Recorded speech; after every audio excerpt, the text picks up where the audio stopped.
नमस्कार दोस्तों, 3 तारीख से नवरात्र लगने वाला है। मैं भी व्रत रहूँगा 9 दिन का माँ का। और आइए आप सभी को एक देवी गीत मैं सुना रहा हूँ, जो गाना अभी तक मैं बाबा वीर बजरंग बली का दिया है। उसी धुन पर आइए एक ठो देवी गीत गाते हैं। माँ का आशीर्वाद मेरे ऊपर बने, माँ से यही कामना करता हूँ कि माता रानी ध्यान दीजिएगा।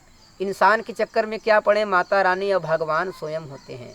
भाई बहन देखिए, आप सबसे मेरा नम्र निवेदन है, आप सब आशीर्वाद दीजिएगा, क्योंकि मैं सिंगर हूँ, ढोल बजाने से मेरा काम नहीं चलेगा। आइए शुरू करते हैं। बड़ा नीक लागे शेरा वाली कसूरतिया, बड़ा नीक लागे शेरा वाली के सूरतिया।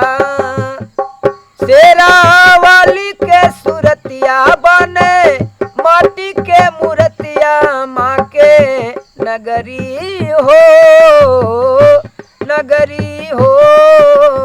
बड़ा नीक लागे शेरा वाली के सूरतिया, बड़ा नीक लागे। अड़हुल हारे माँ को पसंद है लाली चुनार हो। अड़हुल हार माँ को पसंद है लाली चुनार हो। गाँव गाँव में पंडल सजेगा, लोग करेंगे जय जयकार हो। बड़ा नीक लागे शेरा वाली के सूरतिया, बड़ा नीक लागे। माटी के मूर्ति से हसेली मैया, मटिए में बाप्रान हो। माटी के मूर्ति से हसेली मैया, मटिए में बाप्रान हो।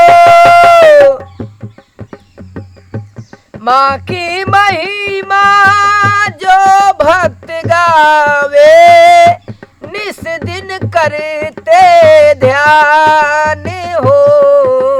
बड़ा नीक लागे शेरा वाली का सूरतिया, बड़ा नीक लागे शेरा वाली का सूरतिया, बड़ा नीक लागे। शेरा वाली के सूरतिया कहबे दिलवा के बतिया, माँ से खबरी हो, खबरी हो। बड़ा नीक लागे शेरा वाली के सूरतिया, बड़ा नीक लागे।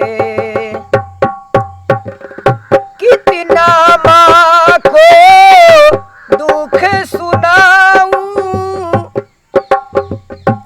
मन में करूं विश्वास हो। माँ की लीला जाने दुनिया, समझे मेरा दिल के बात हो। नाम राहुल रसिया आया विपतिया, नाम राहुल रसिया आया विपतिया।